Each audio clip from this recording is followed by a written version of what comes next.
تبارک و تعالیٰ نے ہمیں مسلمان پیدا کیا ہے تو ہمارا جو عقیدہ ہمیں سب سے زیادہ مضبوط اور طاقتور بنا دیتا ہے وہ عقیدہ توحید ہے۔ ہمارا یہ عقیدہ ہے کہ ہمارے حق میں، ہمارے حال پہ جو بھی فیصلہ فرمائے گا وہ ہمارا رب ہی فرمائے گا۔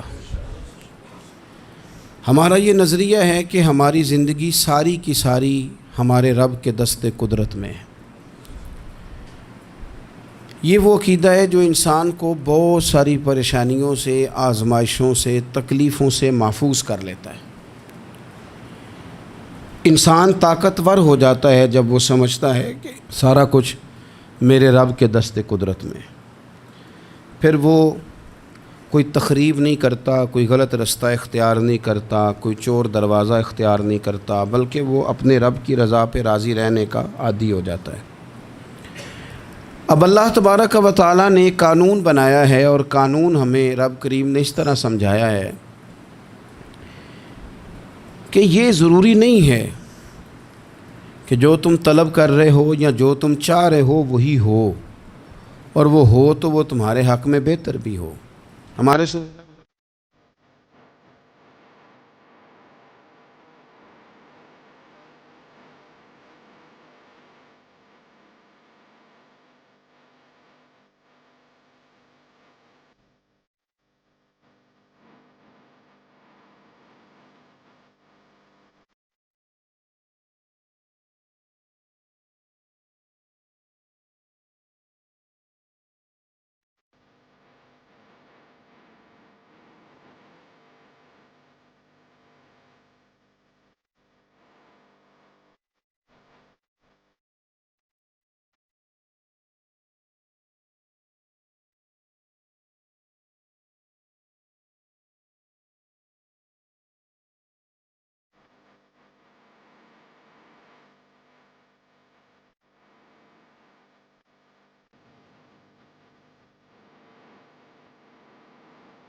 یہ وہ چیز ہے جو انسان کے ذہنی سکون کے لیے، قلبی اطمینان کے لیے، دل کی ڈھارس کے لیے بہت ضروری ہے۔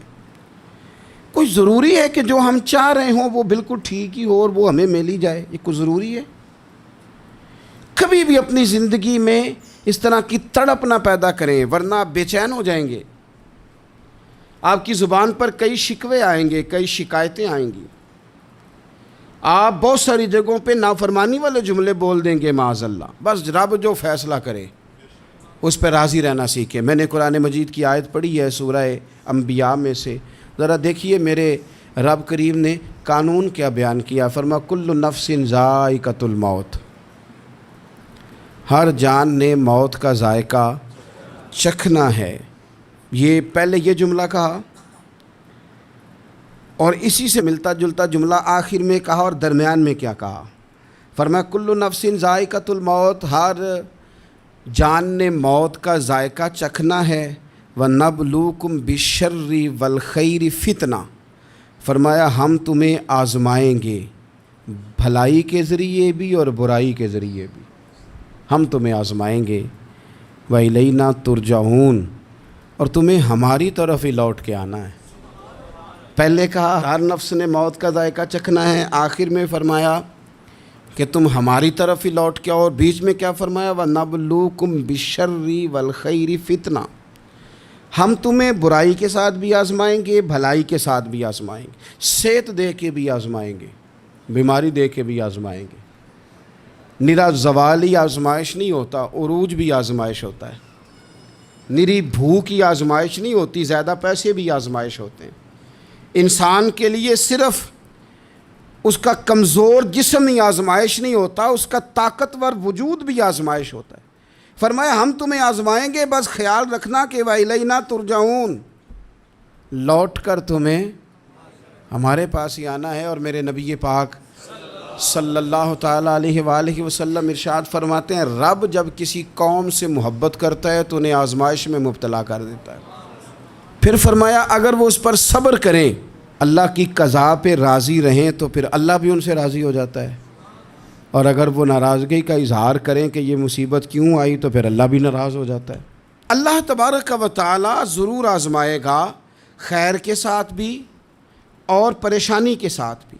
انسان پریشان اس وقت ہوتا ہے کہ جب وہ محنت کرتا ہے تو وہ کہتا ہے نتیجہ میری مرضی کا آنا چاہیے، یہ اس کا سب سے بڑا نقصان ہے۔ آپ رزلٹ کبھی اپنی مرضی کا نہ مانگیں، یہ دعویٰ ٹھیک نہیں۔ بہت سارے لوگوں کو جانتا ہوں جو کہتے ہیں میں بندہ بھی ٹھیک ہوں بھی دیانتدار، محنت بھی بڑی کرتا ہوں، توجہ بھی میری پوری ہے، پر پھر بھی معاملہ صحیح کیوں نہیں ہوتے؟ تو میں کہتا ہوں پہلی باتیں ساری ٹھیک تھیں، آخری والی غلط ہے۔ اس لیے کہ محنت آپ کریں ساری، پر بندے نے رہنا تو بندہ ہی ہے نا۔ ساری محنت کر کے آپ کبھی اس نقطے کو سمجھ جائیں نا کہ 950 سال نبیوں نے تبلیغ کی، ہزار سال انبیاء نے تبلیغ کی، انبیاء نے، رب کے تربیت یافتہ لوگوں نے تبلیغ کی، 2 لوگوں نے کلمہ پڑھا، 4 لوگوں نے کلمہ پڑھا، لیکن میں آپ کو دیانتداری سے بتاتا ہوں کہ وہ کامیاب ہو کے گئے دنیا سے۔ انبیاء کامیاب ہوئے، کیوں؟ اس لیے کہ رب نے انہیں کہا تھا جا کے پیغام دینا ہے، یہ نہیں کہا تھا کہ بندوں کا بدلنا بھی ضروری ہے۔ ہمارے بچے پتہ کیا کرتے ہیں؟ وہ فٹافٹ نہ پریشان ہو جاتے ہیں۔ نبیوں کے ذمہ تبلیغ کرنا ہے، یہ ان کا ذمہ نہیں کہ لوگ ضرور ہی کلمہ پڑھیں۔ ہدایت تو رب کریم کے دستے قدرت میں ہے۔ انبیاء خلوص سے، للہیت سے جد و جہد کرتے رہے، لیکن انہوں نے یہ نہیں کہا کہ مالک اتنی محنت کی ہے بندے ٹھیک ہی نہیں ہوتے، یہ نہیں کہا انہوں نے۔ اس لیے کہ جو ان کی ڈیوٹی تھی انہوں نے ڈیوٹی صحیح کی۔ ہم نے اپنی ڈیوٹی کرنی ہے۔ پریشان اس وقت ہوتے ہیں جب نتیجہ اپنی مرضی کا مانگتے ہیں۔ نتیجہ نہ اپنی مرضی کا مانگے، رزلٹ نہ اپنی مرضی کا مانگے۔ اور جناب پیر صاحب میں فلانا وظیفہ بھی پڑھتا ہوں، فلانا وظیفہ بھی پڑھتا ہوں، فلانا وظیفہ بھی پڑھتا ہوں، دل نہیں صاف ہوتا، تو میں نے کہا یہ تو اللہ نہیں کر رہا ہے۔ آپ ڈیوٹی کریں، آپ کام کریں جو آپ کے ذمے لگایا گیا ہے، اس میں وہ قضا نہ کریں آپ، باقی اللہ تعالیٰ کرم نوازی فرمائے گا۔ دیکھیں ایک بادشاہ تھا، اس کی سلطنت میں نا وہ قوم بنانا چاہتا تھا۔ ہمارے بادشاہ، ہمارے حکمران قومیں نہیں بناتے، لوگوں کو اپنے حق میں قائل کرتے ہیں۔ اس لیے کبھی بھی ہمارے ملک میں قومی سوچیں عام نہیں کی جاتی، ذاتی سوچیں عام کی جاتی ہیں۔ ملی باتیں نہیں کی جاتی، ذاتی باتیں کی جاتی ہیں۔ وہ چاہتا تھا کہ میری قوم بن جائے۔ اس کا ایک ہیرا سلطنت میں سے گم ہو گیا، تو اس نے اعلان کیا، اس نے کہا کہ جو بندہ ہیرا تلاش کر کے لائے گا اسے انعام دوں گا۔ ساری قوم نکل کھڑی ہوئی ہیرا تلاش کرنے پر، ادھر بھی لوگ گئے، ادھر بھی لوگ گئے، خشکیوں میں، دریاؤں میں، جہاں جہاں جس کی پہنچ تھی، جنگلوں میں، وادیوں میں، گھروں میں، بستیوں میں لوگوں نے ڈھونڈا۔ ساری قوم ایک ہیرا تلاش کر رہی ہے۔ بالآخر سب لوگ جمع ہو گئے ایک میدان میں۔ ایک بندہ اوپر چڑھا بادشاہ کے پاس، وہ اونچی جگہ پہ کھڑا تھا۔ اس نے کہا جناب یہ ہیرا مل گیا ہے۔ اب جب ایک کو ہیرا مل گیا تو باقیوں کے چہرے اتر گئے کہ یہ کامیاب ہوا، ہم ناکام ہوئے۔ بادشاہ چونکہ ان کی تربیت کے لیے یہ کام کر رہا تھا، اس نے کہا تمہارا کیا خیال ہے کہ اس ہیرے کے بغیر میرا گزارا نہیں تھا؟ کہ تمہارا کیا خیال ہے کہ ہیرا میری سلطنت سے نکل گیا تو مجھے زوال آ جائے گا؟ اس نے کہا یہ تو ایک ہیرا ہے۔ اٹھا کے پھینکا، دیوار کے ساتھ لگا، ہیرا ٹوٹ گیا۔ اس نے لوگوں سے کہا تمہارے چہرے اترے ہوئے ہیں، میں تمہیں ایک بات سمجھانا چاہتا ہوں، ہیرا ایک ہی تھا، ایک ہی بندے کو ملنا تھا۔ میں نے انعام کا اعلان تو یہ کیا تھا نا کہ جو ہیرا ڈھونڈ کے لائے گا اسے انعام دوں گا، لیکن اب میں تمہیں بتاتا ہوں کہ میں تم سب کو انعام دوں گا، اس لیے کہ ہیرا ایک تھا، ملنا ایک کوئی تھا، سب کو مل سکتا نہیں، لیکن انعام اس لیے سب کو دوں گا کہ ہیرا ڈھونڈنے پر انعام نہیں دے رہا، میں کوشش کرنے پہ انعام دے رہا ہوں کہ تم نے کوشش تو کی، تم نکلے تو صحیح، جدوجہد تو کی۔ کچھ لوگ کہتے ہیں کہ ہمیں ہیرا مل بھی جائے، اور خدا کے بندے ہیرا ایک ہے، ہیرا ملنا کمال نہیں، محنت کرنا کمال ہے۔ ہم نہ تیار نہیں ہوتے، اللہ فرماتے ہیں میں نے آزمانا ہے، میں نے آزمانا ہے، تم نے سفر جاری رکھنا ہے، لیکن یہ ضرور یاد رکھنا کہ وَإِلَيْنَا تُرْجَعُونَ، لوٹ کے تمہیں میرے پاس ہی آنا ہے، تم نے لوٹ کے ادھر آنا ہے، اس بات کو ذہن میں رکھنا۔ حضرت عبداللہ بن عباس رضی اللہ تعالیٰ عنہ اس حدیث کے راوی ہیں، المعجم الکبیر کی یہ حدیث ہے۔ اللہ کے پیارے رسول صلی اللہ تعالیٰ علیہ وسلم ارشاد فرماتے ہیں کہ جس بندے کو 4 چیزیں مل گئی نا، اسے اللہ تعالیٰ نے دنیا اور آخرت کی بھلائیاں عطا فرما دی۔ 4 چیزیں جس شخص کو نصیب ہو گئی۔ یا رسول اللہ کون سی؟ حضور فرماتے ہیں جس کو شکر کرنے والا دل مل گیا، اور کریم محبوب فرماتے ہیں جسے اللہ تعالیٰ کا ذکر کرنے والی زبان مل گئی، اور حضور فرماتے ہیں جسے مصیبت پر صبر کرنے والا بدن مل گیا، اور جسے ایسی بیوی مل گئی جو نہ اس کے مال میں خیانت کرے گی نہ اس کی عزت میں خیانت کرے گی۔ جسے یہ 4 چیزیں مل گئیں وہ خوش نصیب ہے، دنیا بھی بن گئی آخرت بھی بن گئی۔ کامیابی صبر آ جانے کا نام ہے، کامیابی شکر حاصل ہو جانے کا نام ہے، کامیابی میرے عزیز یاد رکھ لیں کہ انسان اللہ کے ذکر میں لگ جائے تو اس کا نام ہے کامیابی۔ ہم نے کس کو سمجھ لیا ہے؟ اپنی زندگی میں ایک تو محنت کریں، نتیجہ اللہ پہ۔ دوسری بات، امیدیں ذرا چھوٹی وابستہ کریں، لمبی نہ بنائیں۔ ایک ہے منصوبہ سازی کرنا مستقبل کی، وہ غلط نہیں۔ میرے نبی پاک علیہ السلام کا فرمان کاش کبھی ہم سمجھ جائیں۔ حضور نے ایک دن صحابہ سے فرمایا تھا حیا کرو، کہا صحابہ سے، سمجھایا ہمیں، فرمایا حیا کرو۔ یا رسول اللہ کس بات سے؟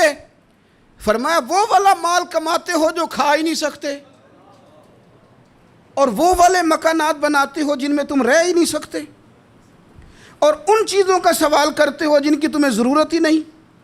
اتنے لمبے محلات، اتنا لمبا چوڑا مال، اتنا لمبا چوڑا پیسہ، اتنی لمبی امیدیں، اتنی لمبی داستانیں، انسان کمزور ہو جاتا ہے، ساری زندگی حساب کتاب میں بیت جاتی ہے۔ دیکھیں نا، حضور علیہ السلام نے فرمایا یہ جو غریب لوگ ہیں نا، یہ مالداروں سے 50,000 سال پہلے جنت میں داخل ہو جائیں گے۔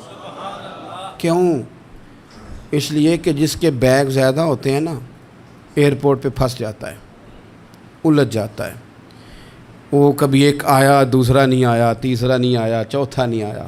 اور جو ہینڈ کیری والے ہوتے ہیں نا، 2 جوڑے، وہ تو بس جناب سب سے پہلے وہی نکلتے ہیں، اور ان کی گاڑی بھی کسی رش میں نہیں الجھتی، گھر وقت پہ پہنچ جاتے ہیں، مال تھوڑا تو حساب بھی تھوڑا۔ تو ہم نا لمبی امیدوں کے چکر میں اس لیے پریشان ہے۔ رب کہتا ہے وَإِلَيْنَا تُرْجَعُونَ، تم نے اپنے گھر واپس آنا ہے، تم نے ادھر لوٹنا ہے، تم اتنے لمبے چوڑے معاملات کا شکار نہ ہو جانا۔ تیسری بات جس کو آپ ضرور سمجھیں گے اور اس پر آپ غور کریں گے، بندوں پر اعتماد کرنا چھوڑ دیں، اللہ پر اعتماد کریں۔ ایک اعتماد ہے اللہ کے نیک بندوں کا، دعاؤں کا اعتماد، نسبتوں کا اعتماد، اس کی بات نہیں کر رہا میں، دنیا داروں، سیٹھوں، نوابوں، جاگیرداروں پر اعتماد کی بات کر رہا ہوں۔ اعتماد خلق چھوڑ دیں، اعتماد خالق کریں۔ بندوں پر بھروسہ نہیں، بھروسہ اللہ کی ذات پر۔ جو بندہ رب کی ذات پر بھروسہ کرتا ہے مضبوط ہو جاتا ہے، طاقتور ہو جاتا ہے، کمزور نہیں پڑتا۔ یہ ضروری نہیں کہ آپ کے دوست مخلص نہیں تھے تو اس لیے آپ کا کام نہیں ہو سکا، یہ ضروری نہیں ہوتا۔ ہو سکتا ہے آپ کے دوست پورے مخلص ہوں، تعاون بھی پورا کرنے کو تیار ہوں، پر رب کریم کا ارادہ قدرتی نہ ہو کہ آپ کا کام ہو۔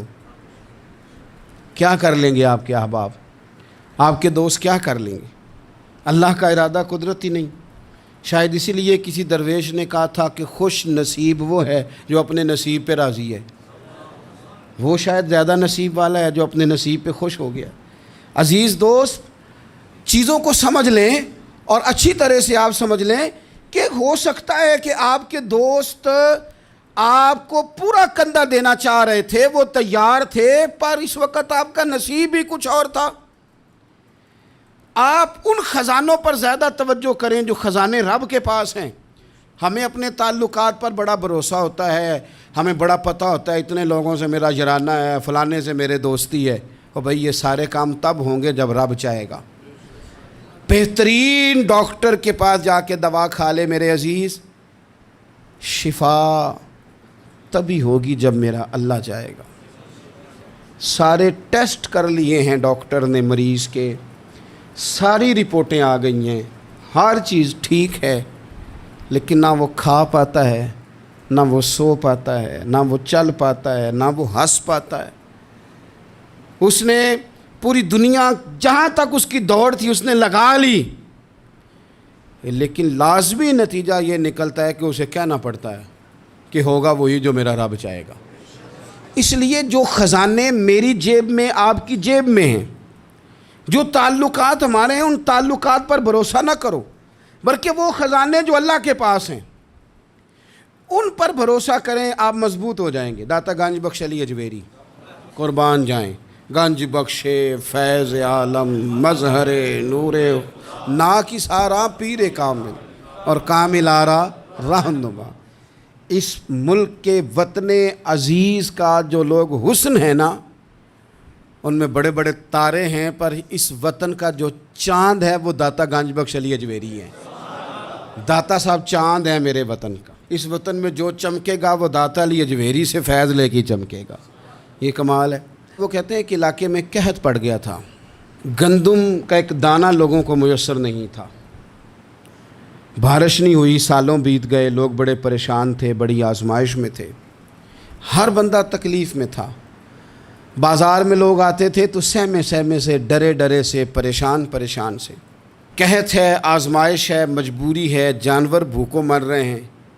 اللہ تبارک و تعالیٰ کی طرف سے لوگوں پر ایک آزمائش ہے، لوگ صبر کر رہے ہیں۔ کہتے ایک غلام بازار آیا تھالا لے کے کچھ خریدنے، آیا بھی تو اٹکیلیاں کرتا، اور چیزیں خریدی تو ہنستے ہوئے، اور جانے لگا تو مسکراتے ہوئے۔ پریشانیوں میں، دکھوں میں کو بندہ اگر اس طرح ہنسے تو بعضوں کا طبیعت چڑ جاتی ہے کہ یار ہم پریشان ہیں، تجھے کس بات کی خوشیاں چڑھی ہوئی ہیں۔ کہتے ہیں لوگوں نے بازو تھام کے غصے سے کہا تو اتنا خوش کیوں ہے جب سارا شہر پریشان ہے، سارا ملک آزمائش میں ہے، تو اتنا کیوں ہنس رہا ہے؟ کہنے لگا تم ہوگے پریشان، میں جس کا غلام ہوں نا، میرا جو آقا ہے، اس نے اپنے برتن بڑے پہلے گندم سے بھر لیے تھے، میرے آقا کے بڑولے بھرے ہوئے ہیں، لہذا میں کسی پریشانی میں نہیں ہوں، خوش ہوں۔ داتا علی اجویری رحمۃ اللہ علیہ کمال کر گئے، سید حجویر مخدوم امم۔ داتا صاحب فرماتے ہیں اگر تیرا اور میرا رب کے خزانوں پر اتنا بھی یقین ہو جائے نا جتنا اس غلام کا اپنے آقا کے خزانے پہ ہے، تو پھر ہم ہر وقت رو کے نہ دکھائیں، پھر ہر وقت ہم غربتوں کے رونے نہ روئیں، پھر ہر وقت ہم یہ مایوسیوں کی کہانیاں نہ سنائیں۔ لوگ اگر کہیں کہ بڑے دکھ ہیں، بڑی آزمائش ہے، بڑی پریشانی ہے، دنیا بڑی تکلیف میں، بیماریاں آ گئیں، آفتیں آ گئیں، تو بندہ مومن ہنس کے کہتا ہے تم پریشان ہوگے، ہم تو جس رب کے ماننے والے ہیں اس کے خزانے بھرے ہوئے ہیں، اور ہمارا رب عطا کرتا ہے تو پھر اپنے کرم سے اس طرح عطا کرتا ہے کہ وَيَرْزُقْهُ مِنْ حَيْثُ لَا يَحْتَسِبُ۔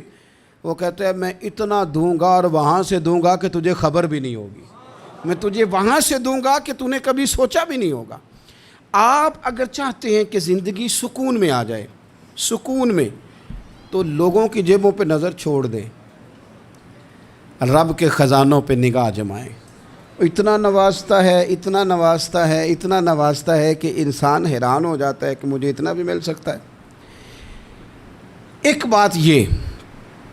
بات یہ میرے عزیز کہ اپنی زندگی میں نا دعووں سے بچیں،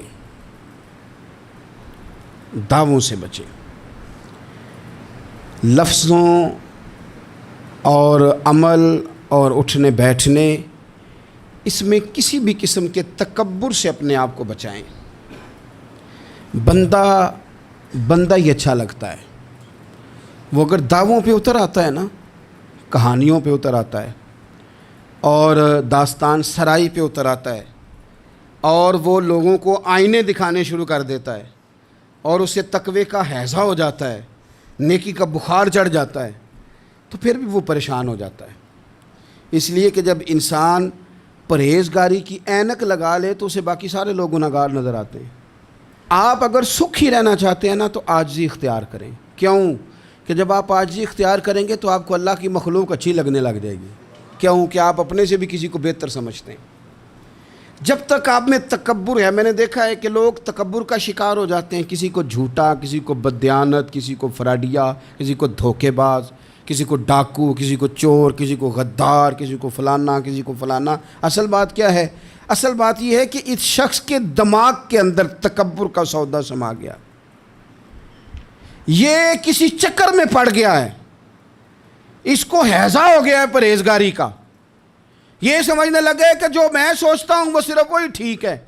تیرا یہ دعویٰ ہے کہ ساری مخلوق ٹھیک نہیں، اور میرا رب فرماتا ہے لَقَدْ خَلَقْنَا الْإِنسَانَ فِي أَحْسَنِ تَقْوِيمٍ، میں نے مخلوق بنائی بڑی سونی ہے۔ ہم نا جب یہاں آ جاتے ہیں نا، یہاں ایک شخص تھا جس کا نام تھا بلعم بن باورہ، یہ بڑا مستجاب الدعوات تھا، جو دعا مانگتا تھا اللہ قبول فرما لیتا، پرہیزگار تھا، اسم اعظم اللہ نے اسے عطا کر دیا۔ حضرت موسیٰ علیہ السلام کے دور میں حضرت موسیٰ علیہ السلام نے جب اپنی قوم کو لے کے جبارین کے خلاف جہاد شروع کیا، نکلے تو اس طرف آنا تھا جس طرف یہ رہتا تھا۔ لوگ سارے اکٹھے ہو کے اس کے پاس آئے، آ کے کہنے لگے حضرت موسیٰ علیہ السلام آ رہے ہیں اپنی قوم کو لے کے حملہ کرنے کے لیے، تو دعا کر دے، معاذ اللہ نبی کے خلاف دعا کر دے، تو بد دعا کر دے تاکہ وہ آ نہ سکیں، تیری دعائیں قبول ہوتی ہیں۔ پہلے تو کہنے لگا کہ کتنے بدبخت ہو، مجھے نبی کے خلاف بات کرنے اور دعا کرنے کا کہہ رہے ہو، معاذ اللہ، بدبخت ہو، دوڑ جاؤ۔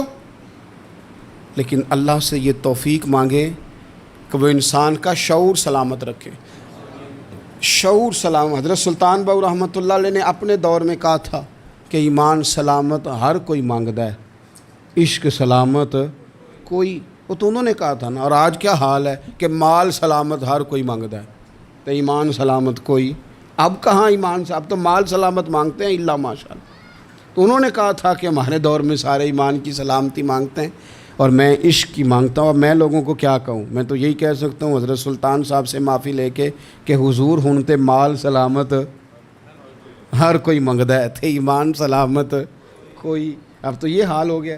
او بلعم بن باورہ غلط فہمی ہو گئی، پہلے تو لوگوں کو اس نے ڈانٹ دیا، لیکن جب لوگ دوبارہ آئے نا تو تحفے طائف لے کے آئے، لالچ میں آ گیا، پاگل ہو گیا، بیوقوف ہو گیا۔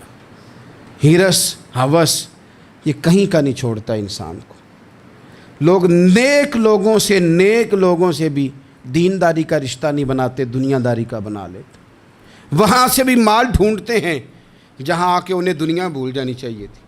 مال آیا، دولت لے کے آئے لوگ، انہوں نے تحفے طائف دیے، وہ کہنے لگا ٹھیک ہے، پہلے ڈانٹ رہا تھا کہ نبی کے خلاف میں بد دعا کروں اور اب تیار ہو گیا، معاذ اللہ۔ گدھے پہ بیٹھ کے یا گدی پہ بیٹھ کے جا رہا ہے کہ پہاڑ پہ چڑھ کے حضرت موسیٰ علیہ السلام اور ان کی قوم کے خلاف معاذ اللہ بد دعا کرتا ہوں، تو رستے میں جاتے ہوئے نا گدی نے منہ پھیر کے کہا کہ باز آ جا۔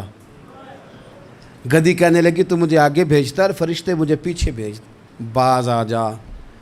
بڑے لوگ کانوں میں اذانیں پڑھتے ہیں کہ سیانا ہو جا، سیانا ہو جا، لیکن جب کسی پر بدبختی غالب آتی ہے تو پھر وہ سمجھدار ہونے کو تیار نہیں ہو۔ اللہ تعالیٰ اپنی خفیہ تدبیر سے ہمیں محفوظ فرمائے۔ اللہ تعالیٰ ہمارے حق میں جب بھی فیصلہ کرے تو رحمت والا کرے، کرم والا کرے، آسانی والا کرے۔ چڑھ گیا پہاڑ پہ، اور پہاڑ پہ چڑھ کے جب اس نے ہاتھ اٹھائے، وہ لوگ جو بد دعا کرانے والے تھے وہ ساتھ ہی تھے، تو اپنے منہ سے لفظ نکالتا ہے حضرت موسیٰ کے خلاف معاذ اللہ، لیکن وہ لفظ اپنی قوم کے خلاف نکلتے ہیں۔ وہ ان کے خلاف بد دعا کرنے چلا تھا، تو چونکہ ہر چیز اللہ کے دستے قدرت میں ہے نا، تو زبان سے نکالتا کچھ ہے، نکلتا کچھ اور ہے۔ پھر وہ وقت بھی آیا کہ زبان لٹک گئی، سینے پہ آ گئی، عذاب آ گیا اللہ کا، تباہ ہو گیا اپنی قوم سمیت۔ اپنی زندگی میں یاد رکھ لیں اچھی طرح، ہرس، ہوس، تکبر، غرور، وہ کسی چیز کا بھی ہو، وہ انسان کو لے ڈوبتا ہے۔ اگر آپ زمین پہ کھڑے رہ کے لوگوں کو دیکھیں گے تو کچھ لوگ اگر آپ کو اپنے برابر نظر آئیں گے نا قد میں، تو کچھ انشاءاللہ بڑے بھی نظر آئیں گے۔ ہم نے لسٹیں بنا لی ہیں کہ کون کون کتنا غلط ہے، ہم نے ہر ایک کے بارے میں 2-4 باتیں یاد کر لی ہیں، فلانا اتنا خراب ہے، فلانا اتنا اور فلانا اتنا۔ اس کا نقصان یہ ہوا ہے کہ اللہ کی خوبصورت مخلوق، خوبصورت رنگوں میں ہم نے حالات خراب کر لیے ہیں۔ اگر ہم چاہتے ہیں کہ ہمارا دل سکون میں آئے، قرار میں آئے، تو زندگی عاجزی والی، انکساری والی، اللہ تبارک و تعالیٰ کی بات۔ میں اکثر کہتا ہوں کہ نبی پاک صلی اللہ تعالیٰ علیہ وآلہ وسلم نے کتنی شانیں بیان کی، حضرت عمر فاروق، کتنی عظمتیں حضور نے ان کی بیان کی۔ جب ان کا وصال ہونے لگا نا، ان کو زخم لگا، تو لوگ ان کی تعریفیں کرنے لگے۔ اب ان کو بھی پتہ تھا کہ میری عظمت میں حضور نے کیا کچھ بیان کیا ہے۔ لوگ ان کی تعریف کرنے لگے، امیر المومنین آپ کو یہ کمال حاصل ہے۔ تو حضرت عمر فرمانے لگے دعا کرو بس میری نیکی اور بدیاں برابر برابر ہو جائیں، نیکیاں اور بدیاں برابر ہو جائیں۔ میں کسی درجے کا خواہش مند نہیں، بس یہ چاہتا ہوں کہ یہ عاجزی کا حسن دیکھیں، انکساری کا یہ درجہ دیکھیں۔ فرماتے ہیں بس یار معافی دے دے نا، وہ معاف کر دے، پھر تو بات بن گئی۔ میں جلسوں پہ، اجتماعات پہ جاتا ہوں تو ایک رواج بن گیا ہے، لوگ بڑی بڑی قطاروں میں پھول لے کے کھڑے ہو جاتے ہیں اور گاڑیوں میں پھینکتے ہیں۔ تو میں اپنے سنگیوں سے کہتا ہوں کہ اگر تو قیامت میں بھی ایک پھول مل گیا نا، تو پھر تو یہ سارے استقبال کام آ گئے۔ اور اگر وہاں کھڑا کر لیا گیا نا، صحیح حدیث میں حضور نے فرمایا ہے کہ کچھ سوالوں کے لیے بندے کو محشر کے میدان میں کھڑا کر لیا جائے گا۔ ان سوالوں میں سے ایک سوال یہ بھی ہوگا کہ بتا اپنے علم پر عمل کتنا کیا تھا۔ تو میں نے کہا اگر تو روک لیے گئے تو پھر ان پھولوں کا کیا بنے گا، پھر تو آزمائش میں آ جائیں گے۔ اللہم استرنا بسترک الجمیل، استغفر اللہ ربی من کل ذنب واتوب الیہ۔ اے اللہ، جو غلطیاں یاد ہیں ان سے بھی توبہ کرتے ہیں، جو بھول گئی ہیں ان سے بھی توبہ کرتے ہیں، جو ظاہر ہے ان سے بھی توبہ کرتے ہیں، جو چھپی ہوئی ہیں تیرا اور ہمارا راز ہے ہم ان سے بھی توبہ کرتے ہیں۔ مالک، جہاں جہاں جس مقام پر جس لحاظ سے عمدن یا سہون بول کر، لہجے سے اور اشارے کنائے سے بھی کہیں کو تیری نافرمانی کر بیٹھے ہیں، تو اس سے بھی تیری پناہ میں آتے ہیں۔ اپنی پناہ میں رکھیو، اپنی پناہ میں ہمیں ایمان کی موت دیجیو، اور صبح قیامت اپنے محبوب کی شفاعت ہمارے حق میں قبول فرمائیو۔